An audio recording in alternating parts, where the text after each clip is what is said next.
Chapter 18 Animal. Chet was now convinced that Davies had lied about the snakeskin. He hadn't found the first bit of evidence that there were any snakes in the woods. Then again, he wasn't exactly sure what kind of evidence snakes left behind besides snakeskin, but nonetheless, he hadn't found any.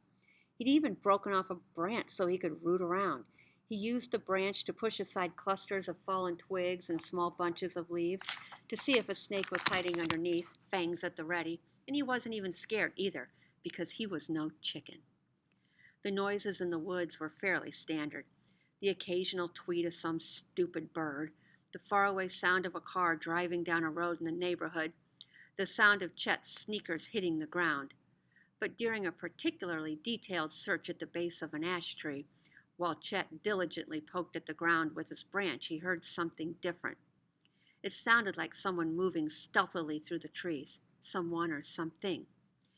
He half expected to come face to face with a grizzly bear, but then he realized how ridiculous that was.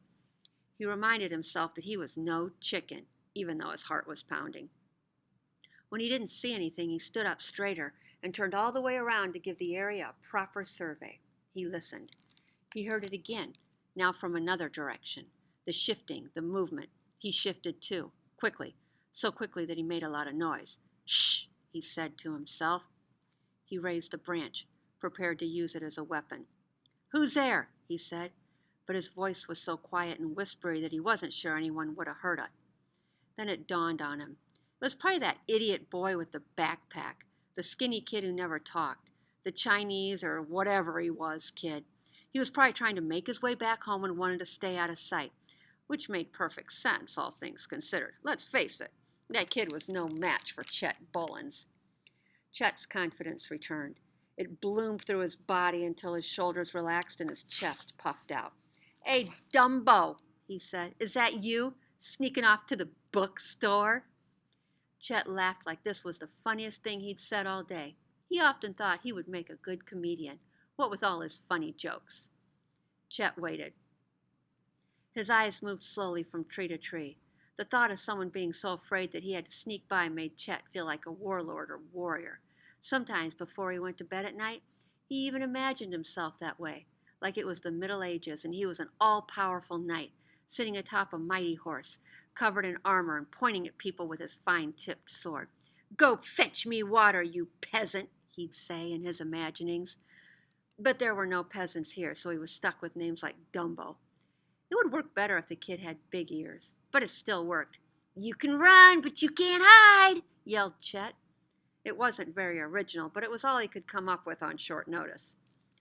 There was another rustle, but no boy. Chet turned the other way and thought he heard something again, but this time from the opposite direction, so he pivoted full circle, and that's when he saw her. Valencia Somerset. Chet dropped the branch and moved closer to the tree. He told himself that he wanted to spy on her, but really he was hiding. The way she had glared at him at the Super Saver gave him the creeps, and now here she was in the woods holding something, a bowl. She hadn't seen him, that was clear. She was focused on something else. Her eyes were narrow with concentration, like she was picking apart each leaf. She walked slowly, carefully, like she didn't want to disturb anything, and all the while she held the bowl in her hands. It was obvious she was looking for an animal. Maybe not an animal, maybe a creature. Chet moved farther behind the tree so she wouldn't see him. What if she was out here doing some kind of ritual sacrifice? He remembered the blazing, angry look in her eyes. Something wasn't right in that girl's head, and it wasn't just her ears. She crouched, peered through the trees, then stood and peered some more. What was in the bowl? Maybe it was a human finger, or 12 chicken feet. Perhaps she'd cut the ears off rabbits and she wanted to feed them to some secret Bigfoot-like beast that lived in the forest. She was evil, clearly. There was something strange about a girl who couldn't hear.